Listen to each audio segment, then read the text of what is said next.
G'day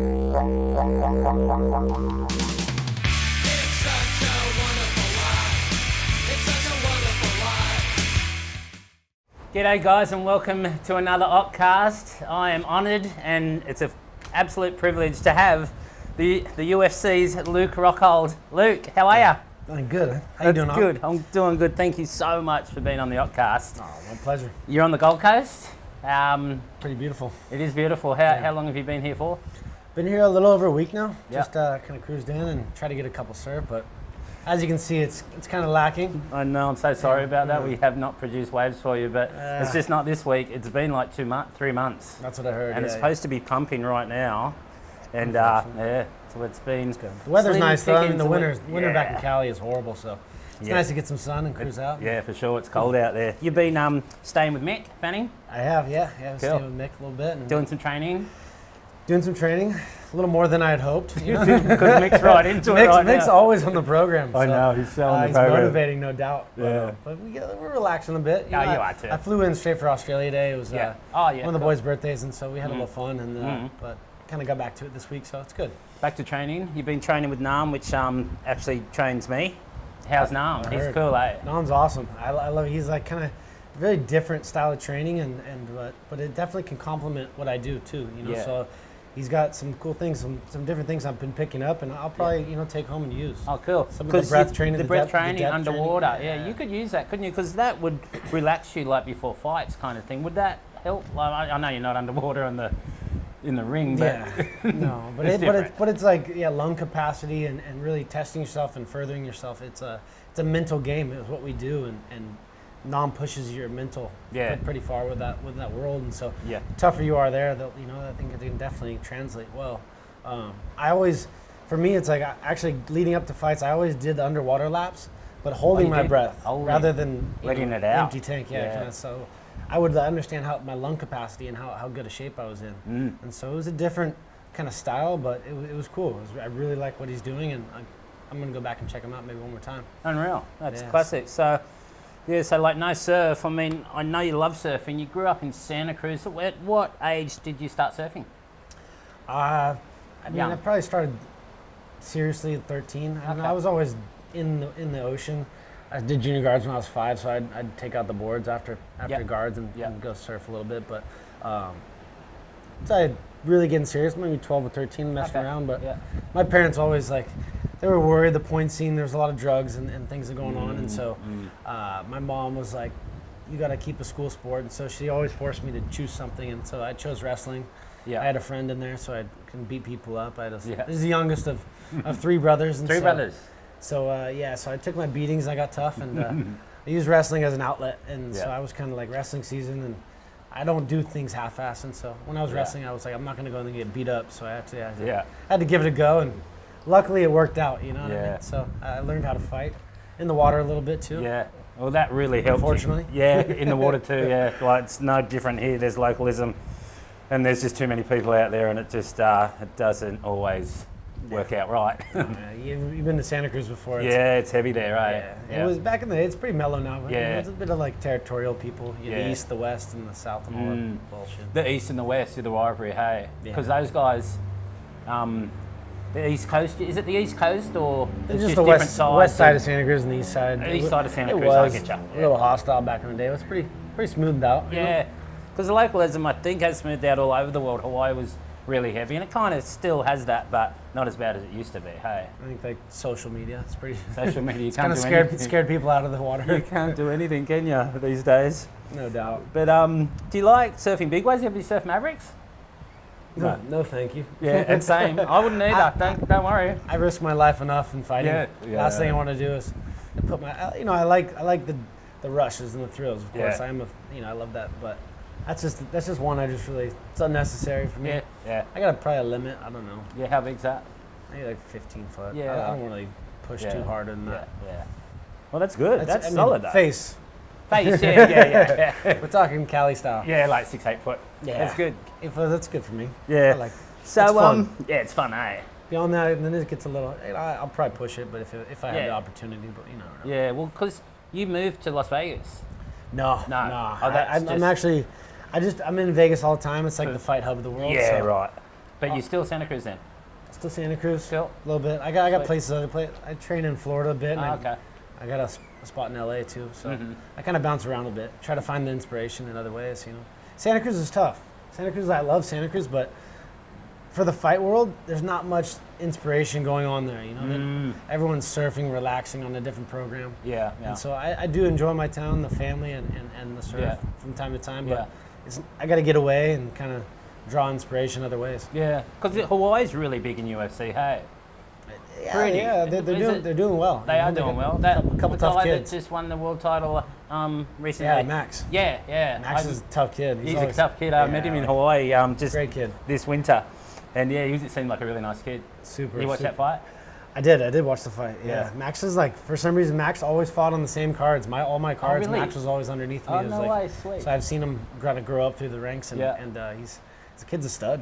He is, eh? I'm stoked to see what comes from him. Yeah, he's got a big future. Yeah. So let's talk about you. You won the world title in 2015 against Chris. Wide man? Yeah. And that was incredible. 4th round, you won your first world. Oh no, your second world title actually. The first one was early 2000s, right? 2011, I beat Jacare for the Strikeforce world title. Strikeforce, yeah. So. And then that was all time. So and then you won the big world title against Chris. Yeah. How did that feel? That was. I was just one watching of those feelings you can't really put into words. Yeah. I mean, I've never reacted like that. I was on a staph infection too. I was on antibiotics, and so it was just. I fell to my knees in exhaustion, and just there's only 2 times I've ever cried in the ring. That's after both my world titles. Kind of got a little sobby.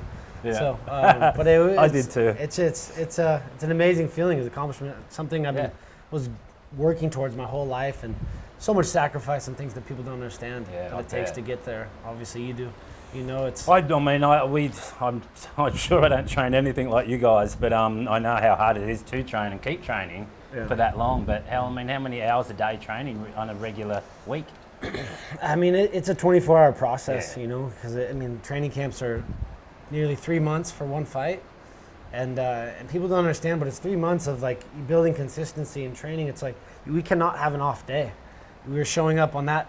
That day, that hour, that minute, everything's scheduled, and so you have to build that consistency, and you can't afford to have an off day. And 3 months of training for a fight that could last 1 second. Yeah, right. So everything's got to be firing on all cylinders, mentally, physically. It's a lot to kind of take in. So it takes everything. Daily training. Maybe 4 or 5 hours.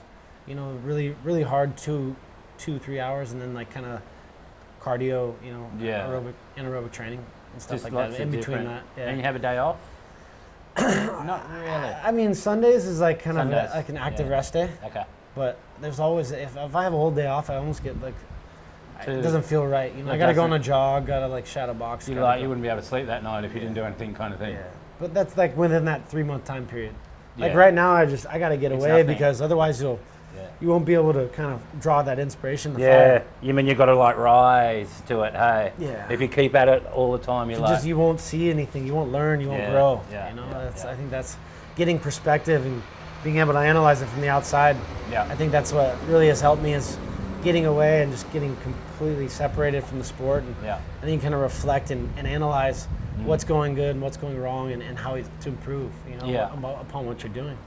So what happened? Because I was following it, but I know Chris Weidman wanted a rematch. Did you?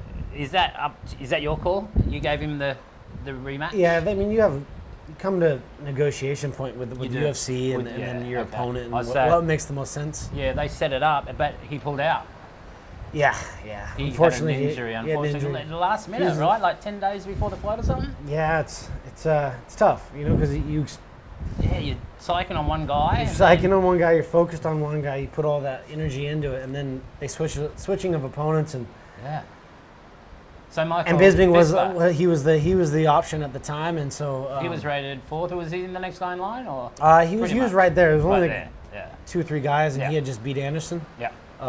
And so he had some tough fights, but the thing was when I switched to him, it was everyone expected me to just beat him easily, and so I put the pressure on myself to go out there and outperform Yeah. You know, and try to do more than I really needed to, because I beat him so easily the first time. Yeah, right. Out here in Sydney, actually. Yeah, in Sydney. And then so, we caught up after that, yeah, didn't we? Had a few. Had a couple. Had a couple. Hey. But hey Luke, but tell me, like, was that a lucky punch? Because I watched it again this morning, and I mean, do you guys call that a lucky punch, or do you have that term in boxing? Because he just got you right on, like, right on the tip, you know, and on the tip.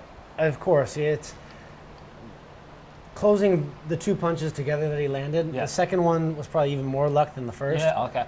But yeah, it's just he landed both punches in such close proximity, and it was well done for him. It was nice timing, but I mean, the likelihood of him ever doing that is pretty rare. Yeah. You know, if we ever got back in the ring, I'd show you exactly who the real man is. Yeah.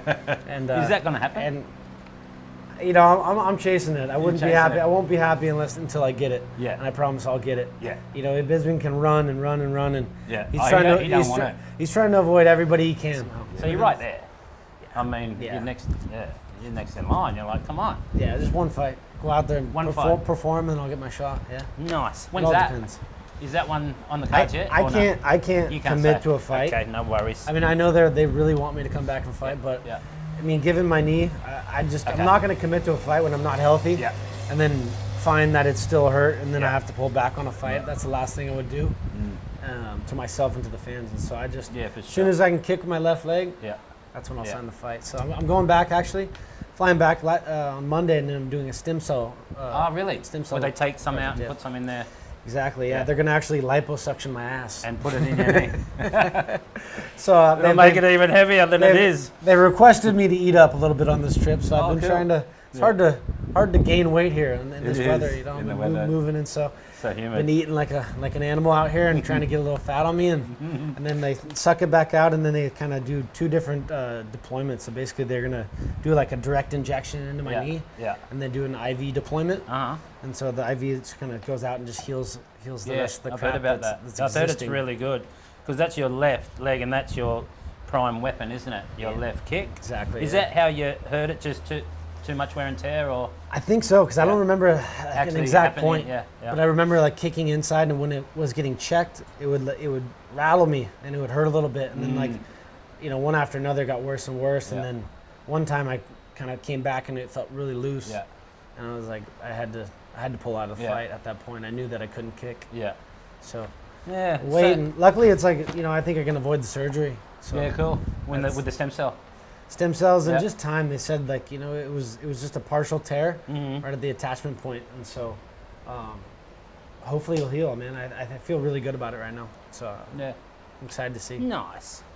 So some questions the crew threw at me that I probably wouldn't ask, but well, maybe I would. They're asking a question on fame. I mean, I can't believe how huge UFC's gotten over the past 5 years. It's radical. I love it. I watch it every time I can.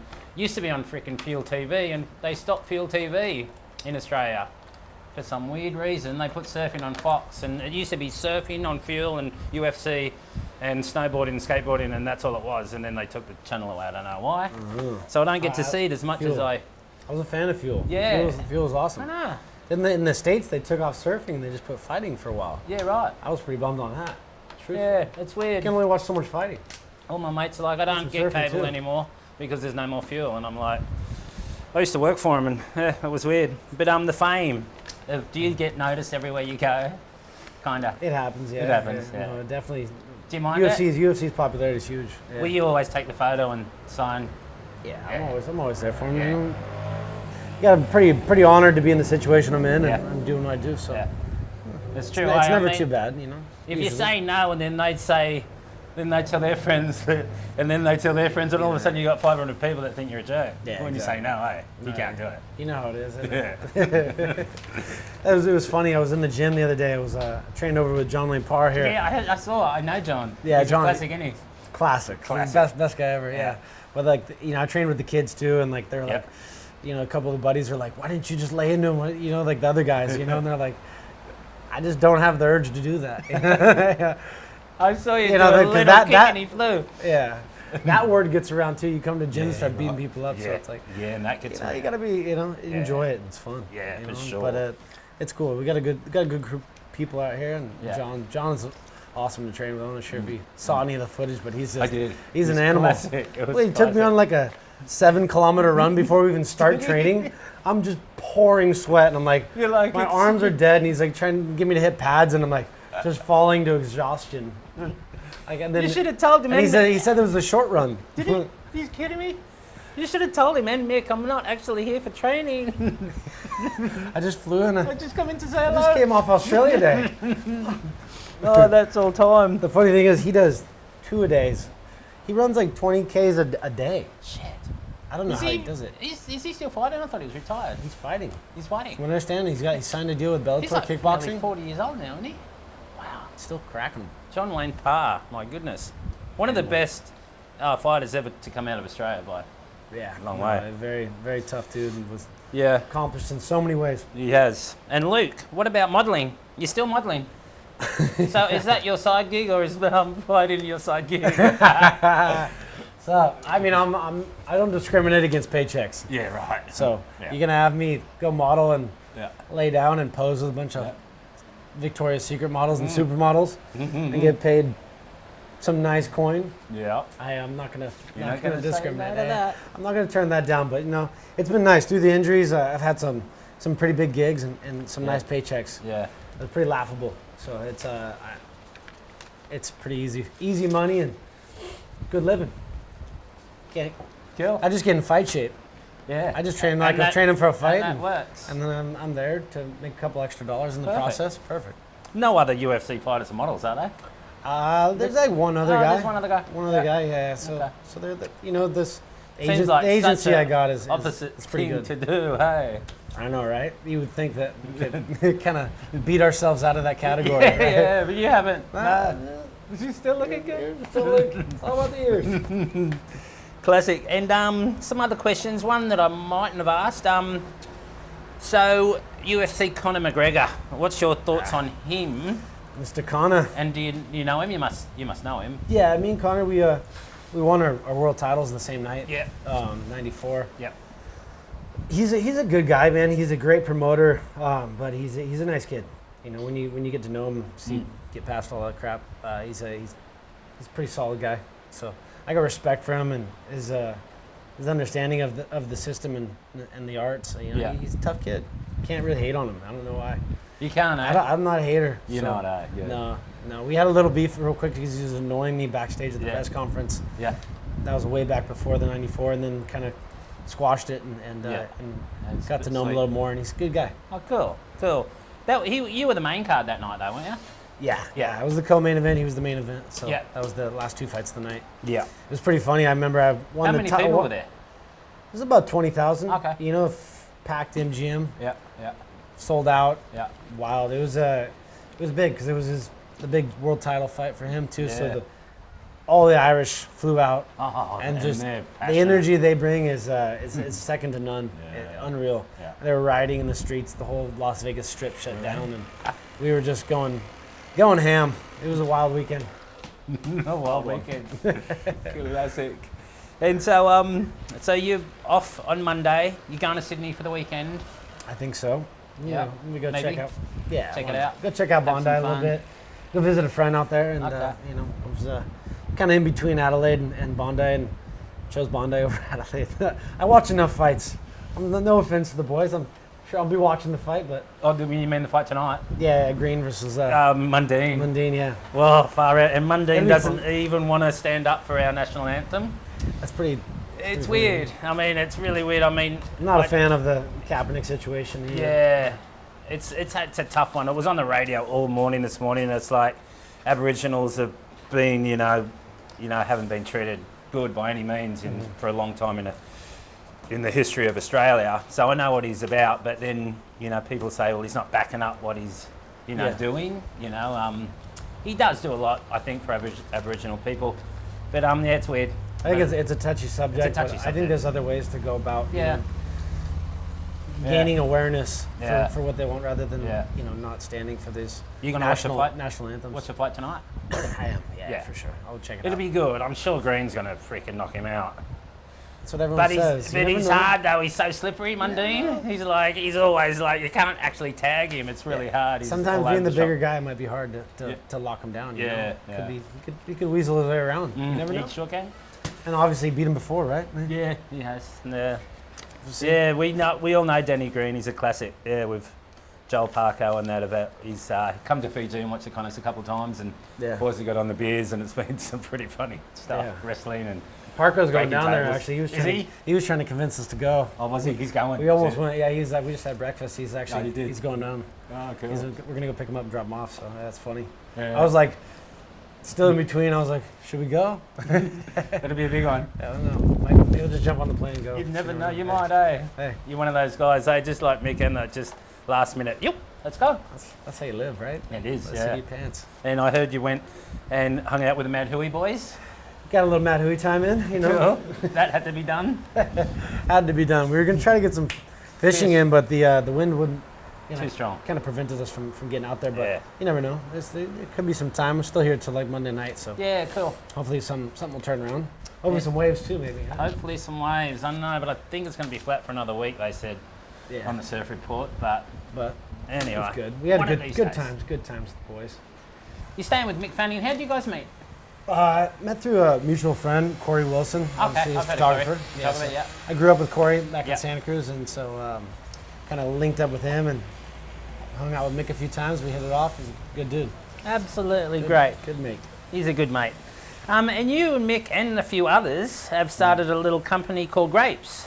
What's it all about? And apparently the name came from a very interesting place. Can you share the story? You try to shed some light on you.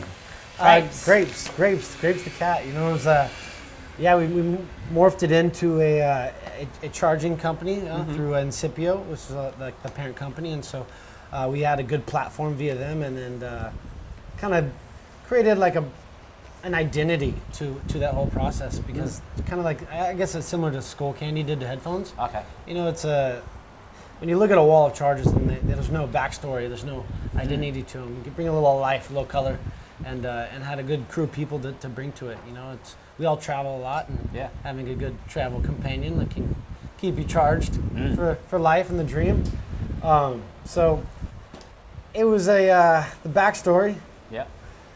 It was just like kind of a friendly account, an old Instagram account that kind of we had through the boys. It was Grapes the cat, which was a cat of a household back down in Newport Beach, and so the cat was just had a lot of character to him, and he always was getting himself into weird situations, and so they created a little account, and it kind of grew to be a little larger than life, and then eventually we lost that account, and I don't know, it just came back around, and we wanted to relive that unity we all built with that account. It was pretty fun, and kind of bring it back to life, and reincarnated it as Grapes the cat, the charging company. Classic.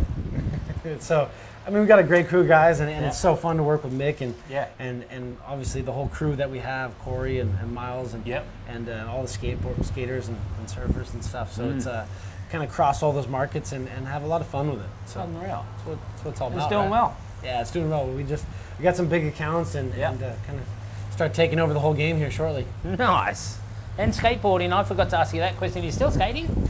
I know. Still skate. I like to skate. Yeah, no, I grew up with a half pipe in my backyard. You did. That's how I learned to get tough. You know, kind of take pain.